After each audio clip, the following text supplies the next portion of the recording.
Hello dear student, welcome.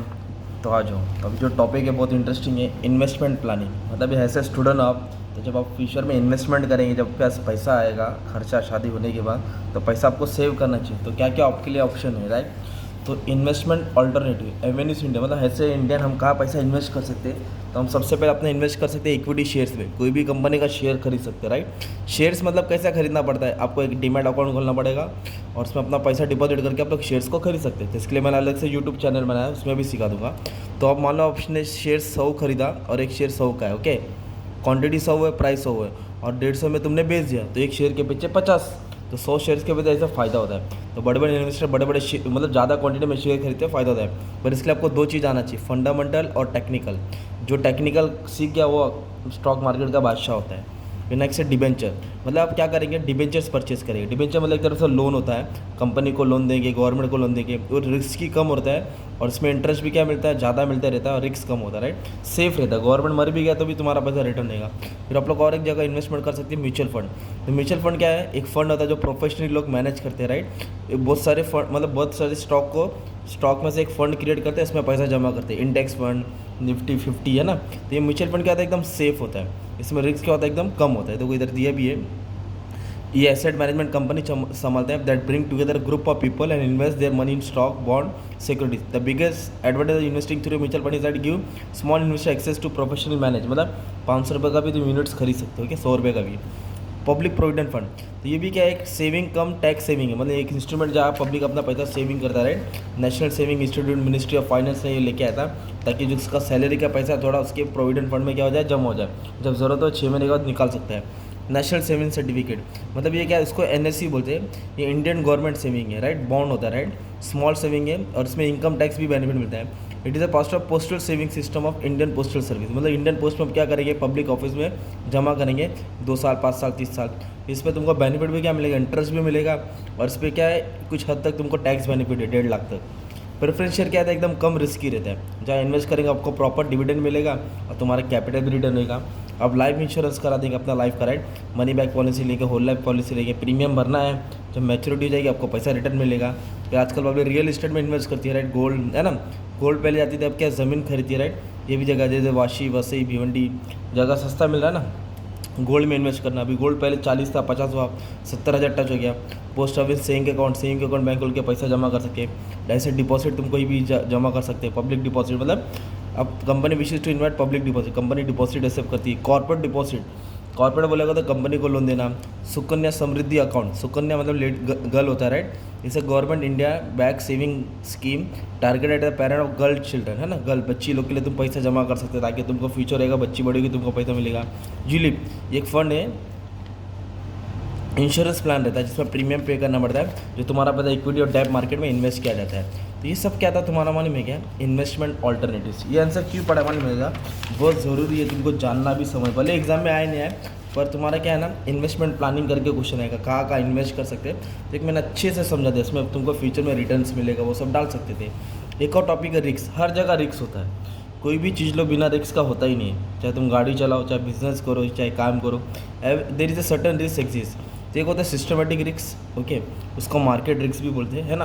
और एक होता है अनसिस्टमेटिक रिस्क, जो मतलब कैसे भी कंडीशन के हिसाब से आ जाता है, ओके, उसको बोलते हैं अनसिस्टमेटिक। जैसे कि मैनेजमेंट चेंज हुआ, लेबर लॉस, नया कानून आया, सप्लाई चेन डिस्टर्ब हो गया, है ना, बारिश आ गया, ये अनसिस्टमेटिक रिस्क है। और सिस्टमेटिक रिस्क मतलब जो मार्केट के हिसाब से चलता रहता है। जिसके अंदर क्या दिया है, इंटरेस्ट रेट क्या दिया है। तो जब भी लोन का इंटरेस्ट रेट बढ़ता है, फेड बोले तो अमेरिका वाले इंटरेस्ट रेट बढ़ाएगा तो आरबीआई बढ़ा देगा। जिस तरह हर चीज़ का प्राइस बढ़ता है घटता है, तो ये भी एक टेंशन है। बिजनेसमैन को देखना पड़ता है कि क्या इंटरेस्ट रेट चल रहा है। मार्केट रिस्क बोले तो स्टॉक मार्केट रिस्क, कभी स्टॉक मार्केट अप ट्रेंड डालता है, कभी डाउन ट्रेंड जाता है, तो ये भी कभी कभी क्या होता है, दिक्कत पैदा करता है। कोरोना वायरस में मार्केट किधर था, ऊपर से नीचे आया, है ना, फिर उसके बाद बुम हो गया, बुल हो गया वापस, है ना। करेंसी बोले तो डॉलर और रुपया, तो इधर क्या हो रहा है, अपना रुपया गिर रहा है, डॉलर बढ़ रहा है, तो ये भी अपने को सताएगा, क्योंकि अपने को फ्यूचर में डॉलर में ज़्यादा पेमेंट करना है ना, तो ये भी देखना पड़ता है। अनसिस्टमेटिक रिस्क का मतलब क्या होता है, जो आ जाता है, जैसे कि business risk. This type of risk arise from A company specific operation, मतलब कंपनी पुअर परफॉर्म करेगी, कंपनी में कर्जा ज़्यादा रहेगा, कुछ अलग कंडीशन हो जाएगा, कंपनी लॉस मेकिंग हो जाएगी। ये कंडीशन के कारण बिजनेस का प्रोडक्शन गिर जाता है, जो प्रोडक्ट का प्राइस गिर जाता है, सब फॉल हो जाता है, शेयर प्राइस भी गिर जाता है। फाइनेंशियल रिस्क मतलब होता है कंपनी का जो फाइनेंस स्ट्रक्चर है, इक्विटी और डेट फंड है, तो कंपनी ज़्यादा कर्जा ले ली है और इंटरेस्ट भी ज़्यादा देना पड़ रहा है, तो कंपनी अपने को संभाल नहीं पा रही है। रेगुलेटरी रिस्क मतलब जो कंपनी के लॉ से बार बार चेंज होते आ रहे, नए नए लॉस आते जा रहे, रूल्स एंड रेगुलेशन आते जा रहे, तो ऐसा conclusion systematic risk affect the entire market where unsystematic risk specific to single company. ये लिमिटेड रहता है और है ना, कौन सा अनसिस्टमेटिक, कभी भी किसी को भी आएगा नुकसान होगा, पर जो सिस्टमेटिक रिस्क होता है मार्केटिंग, उस सबको टेंशन में डाल देते हैं, राइट। ये टॉपिक तुमको पढ़ने का था। और इसमें एक सम आएगा बच्चे लोग, हाउ टू कैलकुलेट रिस्क, आपको रिस्क कैसे निकालना रहेगा, राइट। इसका प्रॉब्लम मैंने सॉल्व कर दिया, अपलोड कर दिया, ठीक है, टेंशन नहीं लेना है, ओके। और एक टॉपिक है इन्वेस्टमेंट प्लानिंग, तो समझ गया तुमको ना। और म्यूचुअल फंड में भी पैसा इन्वेस्ट कर सकते हैं, रियल एस्टेट, वो तो सब इसके अंदर ही था। Assets allocation investment strategy. Allocation मतलब होता है बांटना, मतलब आपके पास अगर समझ लो 1 करोड़ आया तो 1 करोड़ का पूरा उड़ा देगी क्या, नहीं, आप उसको सिस्टमेटिकली स्टडी करेंगे, तो एक पोर्टफोलियो बना के रखेंगे। अभी इधर एक वर्ड आ गया पोर्टफोलियो, राइट। तो पोर्टफोलियो का मतलब अच्छे से तुमको समझाता हूँ, ठीक है। पोर्टफोलियो का मतलब होता है कि तुम्हारे बकेट में ऐसी ऐसी चीज़ होना चाहिए जो तुमको फ्यूचर में सेफ रखे। मतलब अगर तुम पूरा पैसा बैंक में डाल दिए 1 करोड़ और बैंक ही डूब गया, लॉस में क्यों हो गया, तो तुम्हारा पूरा पैसा गया ना। तो सब थैली को एक ही अंडे में नहीं डालने का, अलग अलग जगह अंडे में डालने का, डाइवर्सिफाई करने का। अगर एक थैली भी गिर गई तो एक ही अंडा टूटेगा, बाकी का अंडा सेफ रहेगा। मतलब आपको इन्वेस्टमेंट क्या करना है, डाइवर्सिफाई करना है। तो जब भी आप क्या करेंगे, रिसोर्स को एलोकेट करेंगे, तो आपको एक पोर्टफोलियो बनाना पड़ेगा। पोर्टफोलियो मतलब उसमें उसको सजाना पड़ेगा। जैसे कोई मेहमान आता है अपने घर पे खाने के लिए, तो उसके थाली में हम लोग क्या सिर्फ दाल चावल थोड़ी देते यार, ले खा हो गया, नहीं यार। उनको एकदम बोलते हैं ना, एकदम अच्छे से थाली को सजा देते, छोटी छोटी चीज़ अलग अलग जगह रख देते और बहुत सारी चीज़ को हम लोग रख देते, तो इस तरह क्या होता है, एकदम इंप्रेशन अच्छा पड़ता है। तो सेम वे अपने को पोर्टफोलियो को सजाना है, इक्विटी में, डेब्ट में, म्यूचुअल फंड में, गोल्ड में, है ना, जो मैंने बताया ना, वो सब सही तरीके से होने चाहिए।